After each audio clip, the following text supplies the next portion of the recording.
Hi guys, welcome back to my channel Vaish sister blogs. So ఇప్పుడైతే నేను noodles చేస్తున్నాను. So noodles recipe ఎలా ఉంటుందో నేను మీకు చూపిద్దామని ఈ చిన్న వీడియో షేర్ చేస్తున్నాను. సో పదండి చూసేద్దాము. సో ఇప్పుడైతే ఈ నూడిల్స్ని అయితే ఇలా మంచిగా బాయిల్ చేసుకోవాలి. చూడండి, ఇలా బాయిల్ చేసుకున్న తర్వాతకి మనకు ఎగ్ నూడిల్స్ కావాలంటే ఇలా ఎగ్ని అండ్ ఆనియన్స్, క్యాప్సికమ్స్, ఇంకా మిర్చీస్ని కూడా యాడ్ చేసుకొని ఇలా మంచిగా ఫ్రై అయితే చేసుకోవాలి. ఆ తర్వాతకి మనమైతే ఇందులో నూడిల్స్ యాడ్ చేసుకోవాలి. మనకు నూడిల్స్ వేసేటప్పుడు నూడిల్స్ మసాలా ఇస్తారు, అందులో ఈ నూడిల్స్ మసాలా అండ్ ఈ సీరం వేసుకోవాలి. సో ఇప్పుడు ఇలాగైతే నూడిల్స్ మొత్తం వేసేసుకోవాలి. ఇలాగా నూడిల్స్ మొత్తం వేసేసుకున్న తర్వాత దాన్ని కొంచెం మిక్స్ చేసుకోవాలి బాగా. ఇలాగా మిక్స్ చేసుకోవాలి.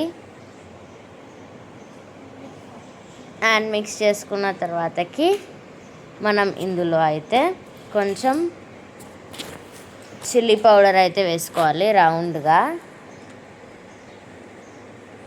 ఇలా చిల్లీ పౌడర్ వేసుకున్న తర్వాతకి ఇందులో కొంచెం సాల్ట్ కూడా వేసుకోవాలి.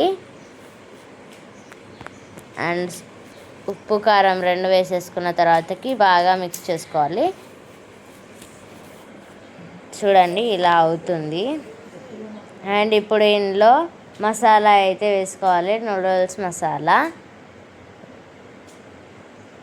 మనకు సరిపోయేటంత నూడిల్స్ మసాలా వేసుకోవాలి. ఆ తర్వాతకి ఇందులో వచ్చిన సీరంని కూడా యాడ్ చేసుకోవాలి. ఇలా సీరంని కూడా యాడ్ చేసుకున్న తర్వాతకి ఒకవేళ మీ దగ్గర టొమాటో కెచప్ ఉంటే టొమాటో కెచప్ని కూడా యాడ్ చేసుకోవచ్చు. సో ఇప్పుడు దీన్ని మంచిగా మిక్స్ చేసుకోవాలి. ఇంకా మిక్స్ చేసుకున్న తర్వాతకి ఒక 2-3 మినిట్స్ ఆగితే మన noodles ready.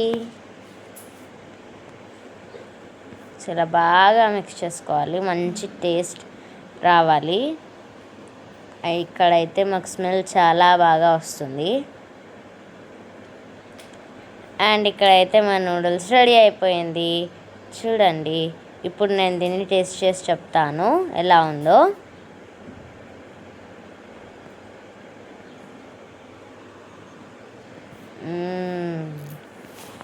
Wow guys, it's taste so nice అనమాట. సో మీరు కూడా దీన్ని కంపల్సరీ ట్రై చేయండి.